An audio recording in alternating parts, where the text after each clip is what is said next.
안녕하십니까. 지팡이 튜브 정희서입니다. 이번에는 저번에 이제 세입 세출 관항목에 이어서 이 벌면 안 되는 돈에 대한 이야기를 하겠습니다. 그러니까 저번에 약간 미진한 부분을 오늘 좀 마무리 지으려고 합니다.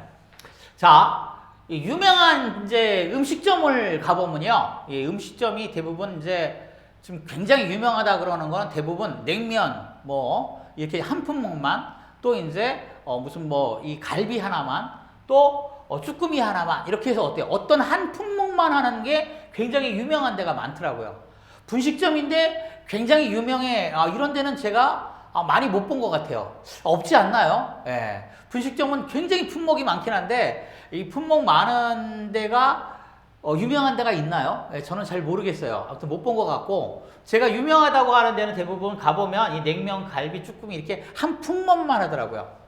저번에 이제 코로나 때문에, 요새는 이제 좀 많이 수그러들었는데, 코로나 때문에 이제 이렇게 옛날에 줄 많이 쓰던 데가 줄을 많이 안 서는 거예요.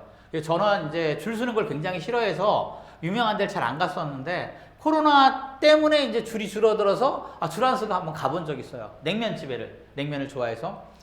와, 정말로 냉면 한 가지만 팝니다. 뭐 막국수나 이런 것도 없어요. 딱 그 냉면 하나만 파는 거예요. 물론 이제 비빔냉면, 물냉면은 구분해서 팔더라고요. 그래서 깜짝 놀란 거예요. 정말 이렇게 어때요? 하나만 파는구나. 그러고선 또 어때요? 돈을 많이 버는구나. 저도 부러워서 이제 그렇게 생각을 한번 해본 겁니다. 만약에 가짓수가 분식점처럼 많아지면 돈도 또 더 많이 벌까요? 예, 냉면집에서 막 이것저것 막 갈비, 쭈꾸미 다 팔고 그러면 뭐 많아질까요? 예, 꼭 그렇지만은 않다고 아마 여러분도 알고 계시고 저도 그렇지 않다는 걸 알 겁니다. 문제는 음식점에서 냉면만 팔던, 냉면하고 갈비하고 쭈꾸미를 다 팔던 어때요? 이것은 선택할 수 있어야 된다는 거예요. 저번에 세입관항목 할 때하고 비슷하죠, 얘기가? 예, 선택을 못 하는 거예요, 이 장교환기관은. 예, 파는 방법까지. 심지어는 냉면도 어때요? 야, 너는 어때요? 예, 물냉면만 팔기로 했으니까 물냉면만 팔어. 예, 너는 비빔냉면만 팔기로 했으니까 비빔냉면만 팔어. 예, 이렇게 얘기를 한다 그러면 힘들어서 못 하는 거죠. 예, 자꾸 제가 이 얘기에 대한 걸 집중해서 얘기를 많이 하는 게 이게 좀 소문이 났으면 좋겠어요. 그래서 많은 분들이 이렇게 좀 공론화를 해서 이게 빨리 시정이 되어만 장교환 기관이 발전하는 초석이 된다고 저는 믿거든요. 예, 이게 말이 좀 안 되잖아요. 예, 여러 대표님들도 한번 생각해 보세요. 정말 말 안 되는 얘기죠. 예, 이게 참 이제 문제라는 거죠. 이렇게 해서는 안 된다. 근데 장교환 기관은 실제 이렇게 하고 있으니까 눈물 나는 거예요. 울고 있잖아요, 얘도. 예, 저도 울어요. 예, 그래서 정말 어때요? 자유롭게 한번 해야지만 되지 않나 하는 얘기를 하는 거예요. 하지만 이렇게 어때요? 너는 비빔냉면만 팔어라고 지정했을지언정 어때요? 예, 돈이 되죠, 장교환 기관은. 그러니까 이제 27,000개까지 막 늘어나잖아요. 돈은 됩니다. 예, 이렇게 했는데도 이게 돈이 되는데 이걸 냉면, 갈비, 쭈꾸미 다 판다고 한번 생각해봐요. 얼마나 큰 돈이 되겠어요. 예, 그래, 이 얘기 때문에 자꾸 말씀을 드리는 거예요. 예, 정말 돈을 좀 많이 벌려면 이런 규제들이 어느 정도는 어때요? 규칙이 정해져서 풀어줘야 된다라고 말씀을 드리는 거죠. 자, 벌면 안 되는 돈에 대한 얘기를 좀 한번 해보려고 해요, 오늘은요. 벌면 안 되는 돈. 장교환 기관은 수익 사업은, 즉 돈 버는 사업은 해서는 안 됩니다. 예, 왜요? 이 고유번호증을 갖고 있기 때문에 그렇습니다. 고유번호증은 원천이, 원래가, 돈을 벌 수 없는 그런 거예요.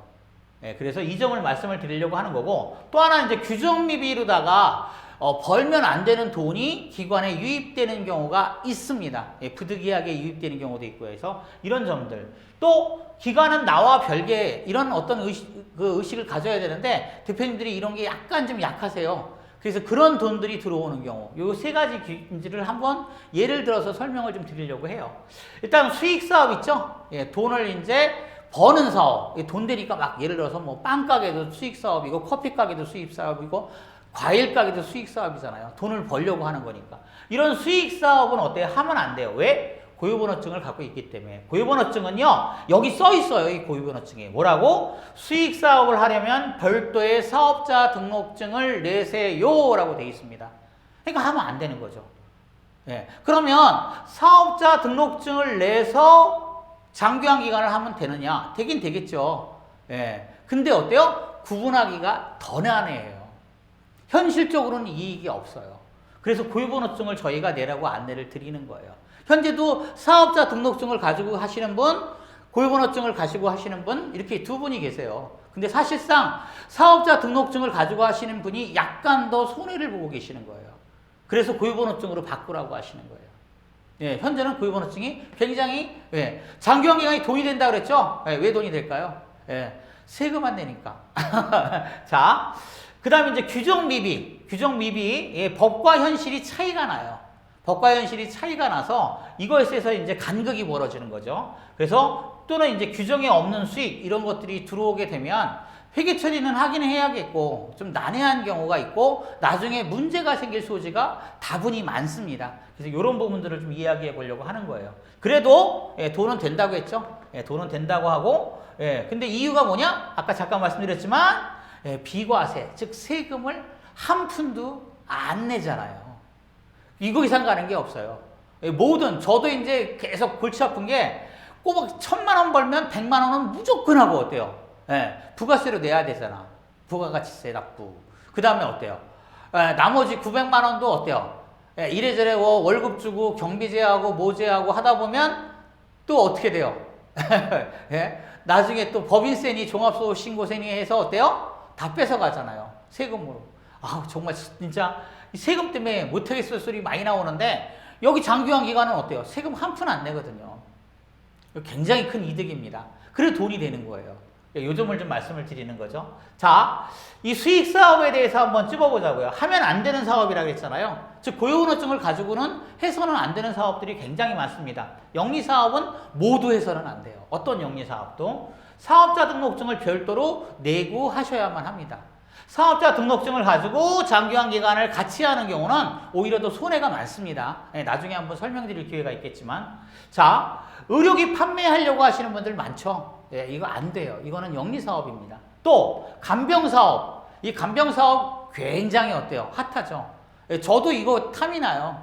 이 간병사업은 같이 할 수도 있고 어떻게 보면 그래서 실제로 하시려는 분들도 굉장히 많은데 이것도 영리 사업자 등록증을 별도로 갖고 하셔야 돼요. 그래서 일부 이제 아주 고급스러운 실버타운 같은 데 가잖아요. 그러면 아예 어때요? 이 장기화 기간 사업을 안 합니다. 어르신들이 등급을 내신 어르신들도 어때요? 아예 수가청구를 안 하세요. 돈이 많으면 그렇게 되더라고요. 그래서 어쨌든 이것도 굉장히 귀찮아지니까 사업자 등록증을 내고 하면 그래서 별도로 이건 별도 사업으로 보셔야 되는 거죠. 또 이제 자판기 사업, 뭐 관광지나 이런 데에 있는 요양원 비슷한 데는 막 이 자판기도 놓고 하시려고 하시는 분이 있는데 역시 이것도 어때요? 돈을 버는 사업, 즉 수익 사업은 하나도 안 돼요. 영리 사업은. 그러니까 이 점들은 좀 명심하셔야 된다. 이 고유번호증은 비영리 사업만 가능해요. 돈이 안 되는, 돈은 벌면 안 되는 사업만 할 수가 있어요, 이걸요. 그래서 이 고유번호증을 갖고 하시는 분들은 다 어때요? 수익 사업은 절대 해서는 안 된다. 자, 법에 명시된 급여 사업, 고유번호증으로 하는 경우에는 법에 명시된 급여 사업만 할 수 있고 지정된 돈만 벌어야 한다. 이게 이제 요점입니다. 자, 규정이 미비한 경우를 한번 살펴볼게요. 법과 규칙이 만들어지기도 전에 세상이 너무 빨리 돌아가죠. 막 휙휙 돌아가잖아요. 그러니까 어때요? 못 따라가는 거예요. 법과 규칙이. 이게 이제 핵심인 거죠. 대표적인 게 등회자에 대한 것들이 아직 규칙이 없어요. 장기화 기간 공단 홈페이지나 이런 데 가보면 등회자를 뭐 몇 명 든다 이런 고시에도 나오죠. 근데 만약에 등회자 어르신들한테 서비스를 하고 나면 그 서비스로 결과값으로 들어오는 돈은 도대체 어떻게 처리할까요? 이게 좀 난해해요. 그리고 어때요? 시간에는 대표님들이 많이 부딪히시는 거예요. 예를 들어서 주간보에서 뭐 이제 그 특별한 사유가 있어가지고 어르신을 야간에 한두 시간 좀 봐달라고 한다. 별도로 내가 사례를 좀 많이 하겠다. 라고 하시는 경우 왕왕 있죠. 이런 경우 돈 받으면 어떻게 돼요? 이거 문제됩니다. 또 어때요? 방문요양에서 가서 어르신들 서비스를 하는데 등급 안 받으신 옆집 노인네가 나도 좀 해줘. 몇 시간만. 그래가지고 돈을 받는 경우 이것도 문제가 되죠. 또 어때요? 2시간인데 나 며느리가 어디 갔다 와서 나 특별하게 이번에는 어때요? 좀 같이 있어줘 하는 경우 많잖아요. 그 외에도 어때요? 조금 부자 동네에 가시면 어떤 어르신들은 명절 때 되면 어때요? 자제분들이 사례금 주잖아요. 이런 돈들은 비영리에서는 어때요? 독이 되기도 합니다. 이 돈이 들어오잖아요. 이 돈을 도대체 어떻게 처리하냐는 거예요. 이 시간에 들어오는 거예요. 현실에는 종종 있어요. 예. 저도 많이 받고. 그럼 이 등해자나 이런 시간에 같은 문제, 이런 문제들을 어때요? 명확하게 처리할 수 있는 규칙이나 법이 있으면 좋겠는데 그렇지가 못하다는 거예요. 특히 돌봄에 대한 문제. 이거 진짜 제가 맨날 돌봄 얘기만 나오면 어쩌라고 그러냐라고 얘기하는데 이 돌봄도 어때요? 규정을 좀 명확히 했으면 좋겠다는 거예요. 옛날에 돌봄하다가 서비스 제공을 막 했었는데 시군구에서 또 다 걷어갔죠. 걷어가고 지금 또 다시 어때요? SS 돌봄이니 뭐 통합 돌봄이니 통합재간이 이런 얘기해서 어때요? 별도의 급여를 막 급여가 만들어지기도 전에 서비스는 이미 어때? 시범적으로 하잖아요. 이런 거 시범 사업을 하다가도 돈이 들어와요. 그럼 이걸 도대체 회계 처리를 어떻게 하라는 어때요? 규정을 만들어 놓으면 되거든요. 근데 그런 규정 아직 없어요. 예. 그럼 이런 건 나중에 어떻게 하라고? 문제의 소지가 굉장히 많다는 거예요. 그러니까 이렇게 어때요? 법과 규칙이 빨리빨리 만들어지고 모든 걸 뒷받침해 줬으면 좋겠다라는 취지입니다. 해야 됩니다, 이거. 좋은 거라서 하지 말자의 개념이 아니에요. 해야 되는데 도대체 회계 처리는 어떻게 하냐고 물어보는 거예요. 좀 알려줬으면 좋겠다.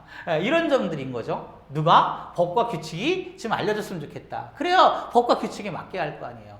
그래서 올바르게 돈을 벌게끔 안내를 할 거 아니에요. 자, 그 외에도 이 전입금에 대한 부분들 있잖아요. 이게 굉장히 팀이에요. 또 기타 차입금에 대한 것도 대부분들 많이 헷갈려 하시고요. 근데 명확한 이 기타 차입금도 원래는 1개월 이내에 차입금만이 가능합니다. 근데 이게 어때? 중구난방이 되는 경우도 많고 관리가 좀 안 되는 거죠. 그 외에도 뭐 후원금에 대한 거라든가 이런 것들이 어때요? 좀 더 규칙이 명확해지길 원하는 거예요. 없어야 된다 이런 개념이 아니라. 그래서 이런 것들은 이제 추후에 다시 또 요 관항목에 들어갔을 때 다시 또 말씀을 좀 드리려고 합니다. 회계 처리가 정말 잘 벌어야겠다라는 생각이 들 만큼 난해해요. 회계 처리가. 그래서 나중에 문제가 안 돼야 되니까. 뭐 때문에? 그 감사 때문에. 감사에 걸려가지고 잘못돼서 실제로 이 후원금에 관한 경우는 감사 때 지적받은 예가 굉장히 많습니다. 심지어는 고발된 예도 왕왕 많이 있어요. 그래서 어때요? 이런 부분들을 말씀을 좀 드리는 거예요. 이런 걸 쭉 보다 보면 차라리 이거 안 버는 편이 나을 텐데 라는, 정말 돈이 얼마 안 되는 거니까 안 버는 편이 나을 텐데 라는 어때요? 그런 생각이 들 때가 왕왕 있습니다. 이제 그런 부분들에 대해서 우려가 돼서 제가 말씀을 드리는 거고, 모르겠습니다. 앞으로는 이제 저는 큰 일만 없으면 이 장기환경을 운영하면서 대표님들이 앞으로 남고 뒤로 미치는 이렇게 이제 감사나 이런 거에서 처벌을 받거나 환수당하는 예가 없도록 최선을 다해서 좀 안내하는 게 제가 하는 일이라고 저는 생각을 하고 열심히 그 점을 좀 앞으로도 안내를 해보려고 합니다. 대표님들도 이걸 좀 자꾸 공론화를 시켜서요. 지팡이 뭐 이렇게 선전을 해달라는 얘기가 아니라 이러이러한 문제가 많다고 하더라. 이러이러한 문제점들이 많으니 우리 모여서 우리 시만큼은 우리 구만큼은 이런 문제들에 대해서 좀 명확히 하고 가자. 이런 얘기들을 좀 공론화해서 그래서 속 편하게 이 장기환기간 사업을 하는 게 어떨까? 나아가서는 이 이제 국회나 이런 데 이런 청원을 좀 하고 해서 이 장기환기간 또 협회분들이 좀 애를 쓰셔서 이 장기환기간 노인 장기환 보험이 발전하도록 되었으면 좋겠다 하는 게 제 생각입니다. 감사합니다.